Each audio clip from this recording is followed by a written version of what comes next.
since I was a kid, my family raised me in a way that be nice to the others and nice to the neighbor, nice to the stranger. So when I opened my business, I found myself without even making any effort that I am in the spot where really I can continue my help, extending my hand to the newcomers. If everybody really do something simple, something easy, something it doesn't cost you money or physical effort to help the community, because the community in need, I mean, there's a lot of people in need, but you need to search for them. You need really to find them. And if we really, all of us, if you cannot give anything, give a smile. Give a smile to the community, to a child, to an old person. Extend your hand, and that is what I love to see the people doing. I know all people are not all of them the same, but try to have an effort and some things to give to the community, because the community is giving us a lot, and we should give back.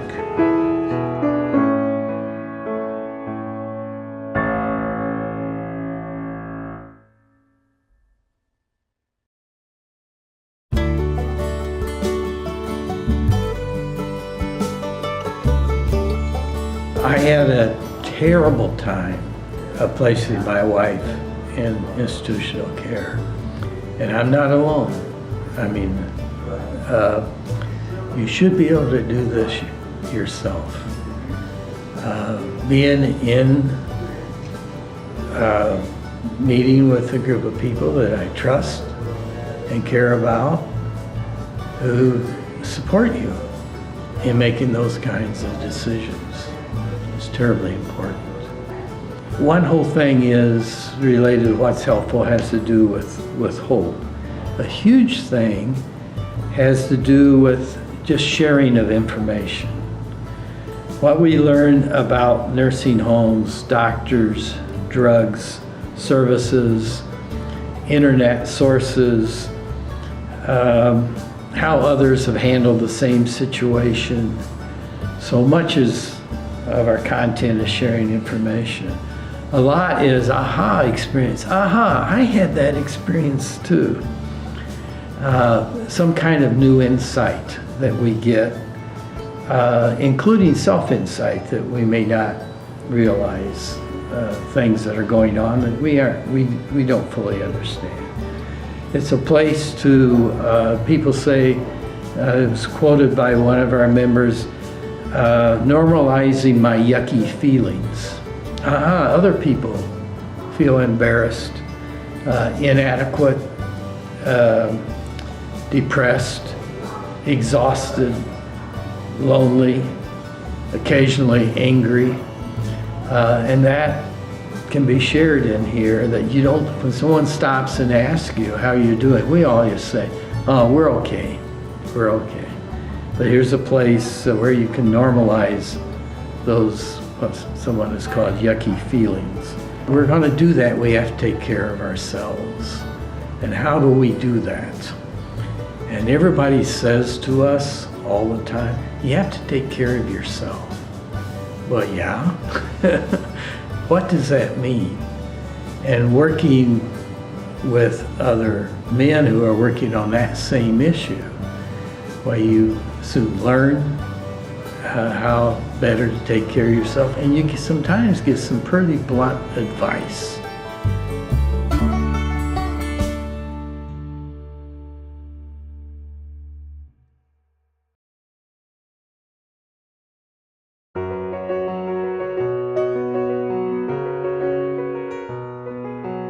Things happen to people in life a lot of times for a reason, and you find that journey, and sometimes it's not easy, but I felt that I needed to help other families. And along the journey, I not only met people that had loved ones with a serious mental illness, but from just falling on hard times.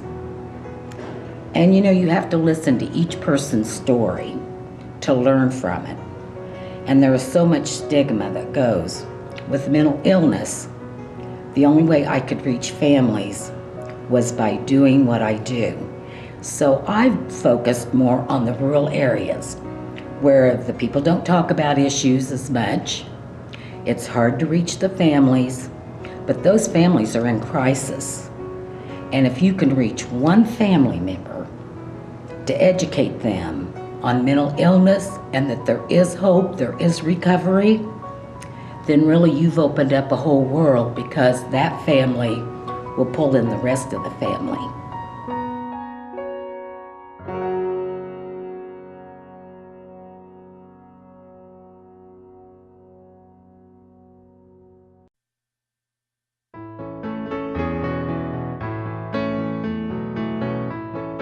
If you are an immigrant, a newcomer, we try to find for you a house, especially a job also, and also try to show you how you have to respect to obey the ruler of this country. When I came here, I was alone. Only my wife, my kid, and my little family, especially my sister-in-law. And you know, it was very difficult to take care of 5 people. First of all, you have a challenge. You don't speak English. You don't know people here. You have a new society in front of you. I don't want to see people suffer, because I suffer in my life, especially in the United States. And then I decide I cannot to see my neighbor, my people near me suffer like me. So I have to take care of them. That's why.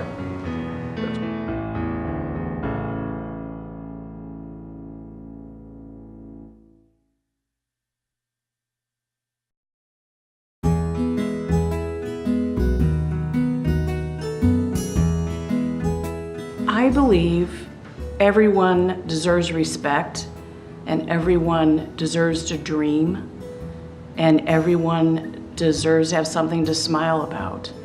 And encouraging people with developmental disabilities to be able to do those things is just very heartwarming to me. Through my work with individuals with developmental disabilities, I've seen a lot of positive changes. Changes in philosophy, changes in attitude, changes in expectations. There are so many heartwarming stories, success stories, big and small. From someone who recently joined and is singing in a community choir, to someone who is giving back to their community by volunteering, to someone who is so excited to sell their artwork, and someone who is so proud to learn the bus route to his first job. And those are just some of the stories that make a big impact in this community.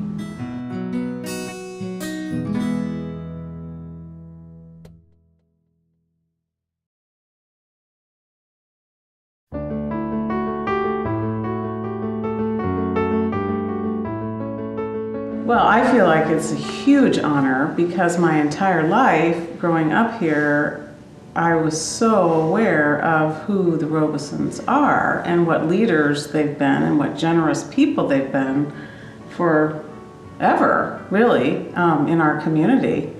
I feel incredibly honored, and not in the same category, really, as the Robesons, but I'm very appreciative. We're honored to be a part of that group, at least, and hopefully we'll be able to continue to be a part of it. Well, in my family, many people realize my father couldn't read or write. He never did learn to read or write, so I was the first one in my family to think about going to college. And I used to hang out at the Y, and I would try to get a new basketball back in Canton, and then they would let me play. And so the people at the YMCA became favorites of mine, and so I've been able to help give some of it back there. And I also, my mother had a 6th grade education in Kentucky, and she read to me, and that formed the basis for me being a reasonably good student.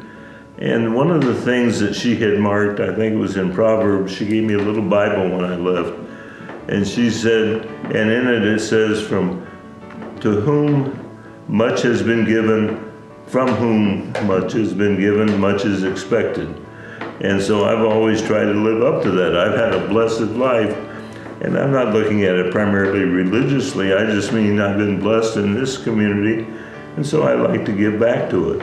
Everything that has happened in my life basically has happened in Champaign-Urbana. I came over here to go to school and never left, and here I am. I guess it's just this feeling that we're only here for a little while, really, and you want to do something meaningful with your life, and my work is meaningful on one level, but it's not necessarily the kind of thing that you feel at the end of the day you left a huge legacy or some kind of legacy investing in the future, in the next generation. And I want this community to be a good place for my kids to live, if they wanted to, and other people's children, and to just remain a wonderful place into the future. And unless we invest in it, it won't stay that way. We started the fund when they were pretty young teens, I think. I don't remember exactly what year it was, but we started the process of, at Thanksgiving, I would say to them, okay, I made a gift of X to this fund. Each of you will have Y to suggest the recipients of it. And at Christmas dinner in a month, I'd like for you to share with our family around the table. We'll talk about this, what you've thought about, what you've researched, and what you're recommending. And that's kind of a way for them to realize that this is their thing, that they should be thinking about it as much as I think about it. And it's a way for me to see how they do with it too. So it's just worked out really wonderfully to be a vehicle for our family.